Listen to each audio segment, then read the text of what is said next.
Hello, world. Hello, how are you? It's August, Tuesday, some date. I'm not sure what it is. But it is not the 20th, I know that. Anyways, I think we're in the week of the 15th, somewhere around there. If anyone knows what day it is today, that'd be great. In the Western calendar, I know what the date is in the Mayan calendar, definitely. And that's why I wanted to hop on to give you the energy update of where we're at. We're almost midweek in our Trecena. But before I do that, I want to introduce myself to you if you do not know who I am. My name is Marita, one who catches lightning with the path of Ish, which is IX. So you can find me over there on my page on Instagram, YouTube, and things like that. And also here on the Mystic Curanderismo page. I come from a long lineage of teachers and healers. I have been trained and taught since birth. And so I teach what the elders have allowed me to teach, and they've asked me, and what my teachers have allowed me to teach, to pass on this wisdom and this knowledge so that we can all learn how to walk in a good way. One of the reasons that I talk about the Mayan calendar as kind of the basis of these conversations is everyone likes cosmology, but also because the Mayan calendar is a little bit different. I love all kinds of astrology, Vedic, Western, and if anyone needs a good Vedic astrologer, I will definitely tell you who to go to. Carrie Field is amazing. But the cosmology, Mayan cosmology, has a different relationship that is possible. And because it comes from a different cultural base. And this cultural base has the ability to connect with energies in a very different way. You're not just born under a house or a sign. The idea is the co-creation of your beingness with the energies necessary to help you. So the Nahuales, and why I give these updates, aren't just, hey, by the way, look out, don't buy a house today, and there's practical things like that. But they're really for you to start developing your own personal relationship with these energías, with these energies, with these nahuales that shift and shape and change. And the more that you get to know them, the more that you can learn everyday life lessons from them. If you've ever been a student of mine, thank you, Yara. If you've ever been a student of mine, the number one thing that I teach is relationships. And so it's forming relationships with, this week, a huge focus is the ancestors. As I notice that there's some stuff on my thing. We keep rolling, we keep going. Life is life. Nothing's perfect, right? Thank you, ancestors, for reminding me that I had something stuck in my shells. So that being said, we are in a Trecena, 13 days, right? We're in the 6th, so almost in the midpoint.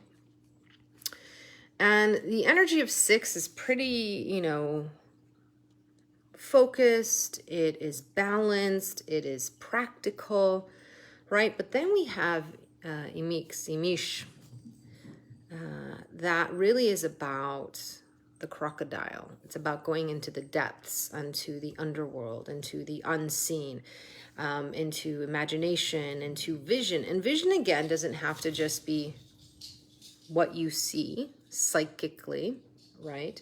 What you hear, but it can also be a body sense, right? That is an amazing gift as well. And the amazing thing about the body is the body doesn't lie.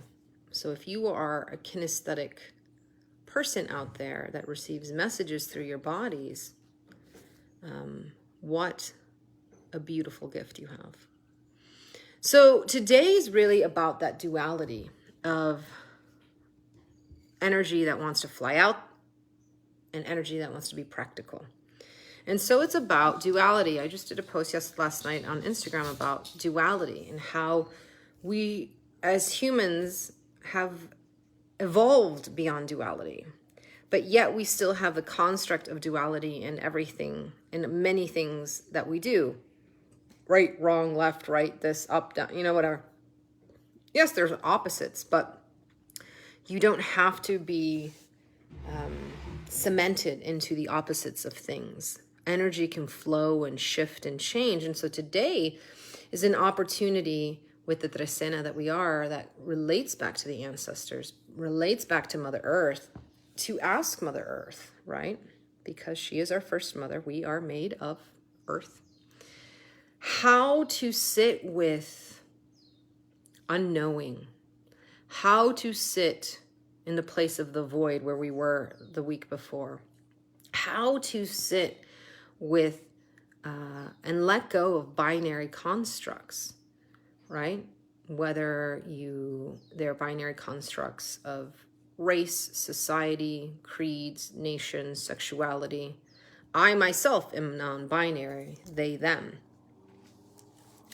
And so it's how can you be in that place when you have these stories of how life should be very black and white, and how we think that gives us a sense of certainty and security, and how we can move outside of that and come back to our center point, which is really the evolution and revolution of who we are as beings.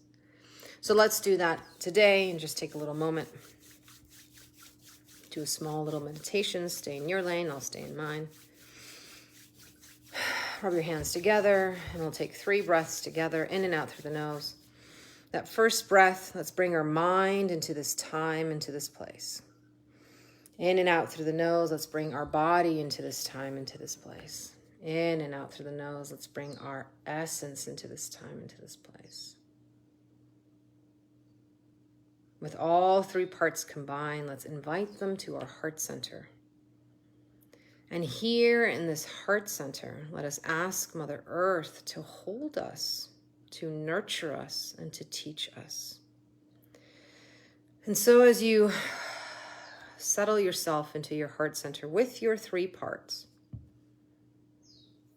sit there as we invite the Naguales of today, as we invite the tone of today, the number 6, the tone of the number 6, I'm sorry, the tone of 6, the Nagual of the crocodile.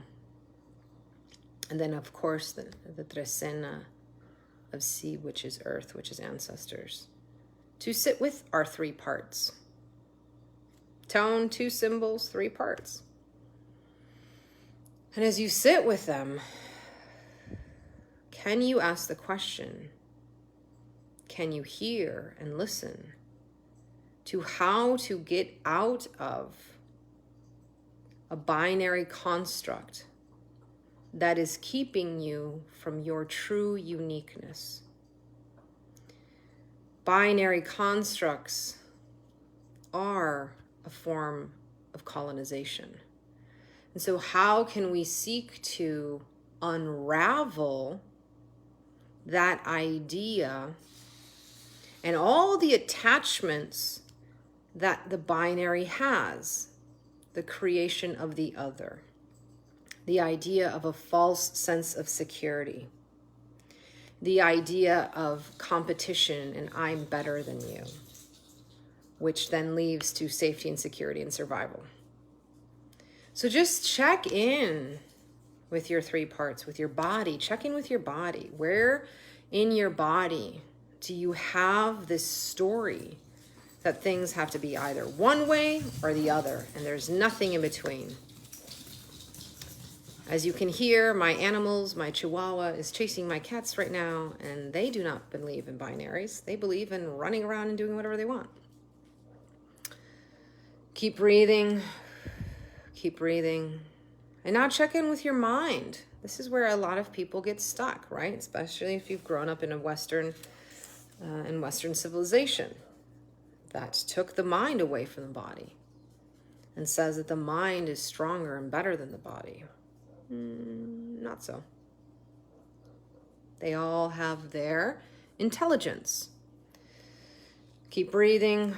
And now we ask the Nahuales and the relationships that we're building with ourselves today. What is the constructs that we have in our mind that are keeping us from truly weaving our uniqueness, truly weaving what the mind, the body, and the essence can be and have the potential to be?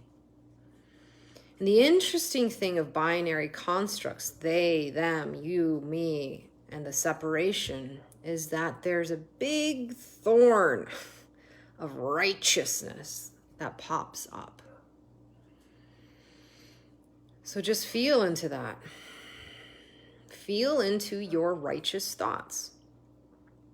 Feel into righteousness and how that keeps you actually not safe. How it actually keeps a muddledness. How it actually doesn't allow you to contract and to expand.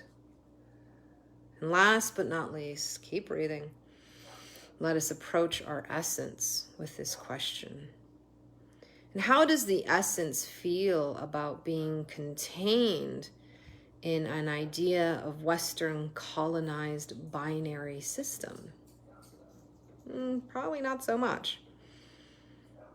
And so just feel into how the essence likes to express itself, whether it's color, sound, something ambiguous. And can the essence teach us ambiguousness? And know that that doesn't mean that you haven't made your mind up, that you have to settle on something, but how ambiguousness can be that place of wonder and wisdom, of learning, of evolution. There it is. And as we connect to evolution, which is the energy of all, that is changing and evolving and growing, can we take a moment to connect to our potential to change and grow and evolve, to let go, to heal, to forgive? Or as my friend says, reckon, to create a reckoning. Thank you, Sam Gaskin, for writing such a beautiful play and amazing single about reckoning, about going back to those stories of the ancestors that have shaped your perception of your reality and examining them with unconditional love and mercy and compassion for yourself first. And that spreads then back to the ancestors and forwards in time. Keep breathing. We'll stay one more moment in this energy. And as you do, let us start closing the circle in this time together as we give thanks to all of our ancestors, to all the Nahuales that came in, to the tone of 6, to Mother Earth for the root of healing, for our mind, our body, and emotion. So let's take 3 breaths and thank them. In and out through the nose, thanking your essence for coming to this time and to this place. In and out through the nose, thanking your body for coming to this time and this place. In and out through the nose, thanking your mind for coming to this time and this place. Let's rub our hands together, closing the circle, coming back to yourself.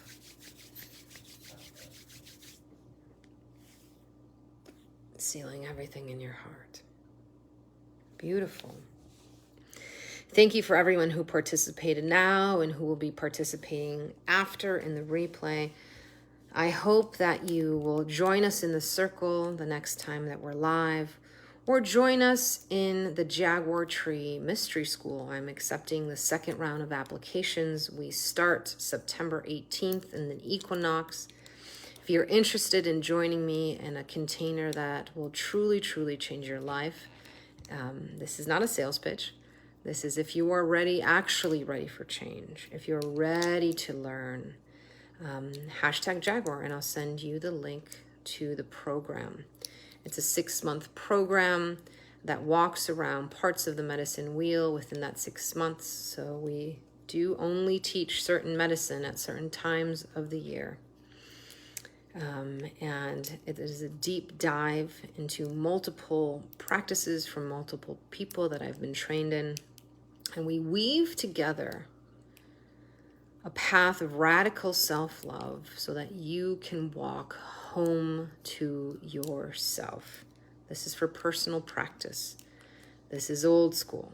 So if you are interested in learning practices that have survived hundreds and thousands of years and that remain vibrant today as they change and evolve with the times, then join me in the Path of Ish Mystery School, the Jaguar Tree. Hashtag Jaguar if you're interested. And I hope to see you in one of my circles soon. We have a lot of fun things coming up. More cacao classes. We have a fun class coming up in November. But if you really want to sit in the circle, in the medicine wheel, in the time of the West and the time of the North, to deal with your shadow and learn from your ancestors, it is time. We either move forward or we stay stagnant and stuck.